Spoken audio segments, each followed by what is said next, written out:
Ng'ennaku z'omwezi 30 omwezi ogwokusatu omwaka 2015 eyali omuwabi wa gavumenti Joan Kagezi yakuwa amasasi abantu abaali batambulira ku pikipiki ekiwatule bwe yadda maka ga Akawungeezi. Mangu ddala Ssaabaduumizi wa poliisi Joan Kagezi yategeeza ng'abayeekera ba ADF bwe baali emabega w'ettemu lino. Abantu abawerako baakwatibwa era ab'eŋŋanda wamu n'eggwanga ne lifuna essuubi nti oba oliawo wandibaawo obwenkanya nga basimbibwa mu mbuga ez'amateeka. Kati emyaka wayise 2 mpawo omuntu yenna yali asimbiddwa mu kkooti okuvunaanibwa. Embeera eno ewaliriza Ssaabawabi w'emisango gya gavumenti okutegeeza Palamenti nga bwe bakyalemeddwa okufuna obujulizi wadde abantu abatuufu ab'okuvunaana. The people who were arrested, you remember immediately the murder happened.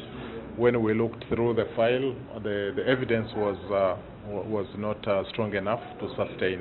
So we thought they were not the people who did it. So we are following some leads, and I think there's some credibility in those 2 leads.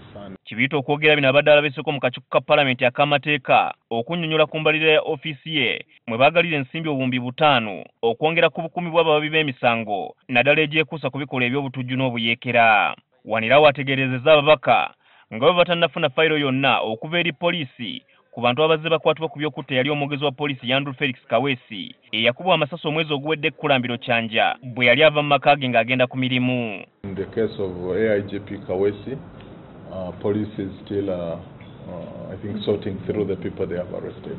So we haven't got that file yet. Gunaatera okubeera omwezi mulamba bukya Kaweesi attibwa era poliisi gye buvuddeko yategeeza nti eriko abantu beekutte abasoba 20. Ku ky'okukozesa Jamiru Mukulu eyali aduumira abayeekera ba ADF Kibiyita agambye nti baasindise ekibinja e Tanzania okunoonyereza ku by'obugagga bwe. Eby'obugagga omuli amayumba, kompyuta n'ebirala bye bisuubira okuboyebwa. There was a property that he owned there. There are some mobile phones and computers and a lot of other things that were in his possession. Jamiru Mukulu yakwatibwa mu mwezi ogwokuna omwaka gw'2015 mu ggwanga lya Tanzania era nga kati aweera ennemba n'emisango egy'obutujju. Habad Ziwa, NTV Akawungeezi.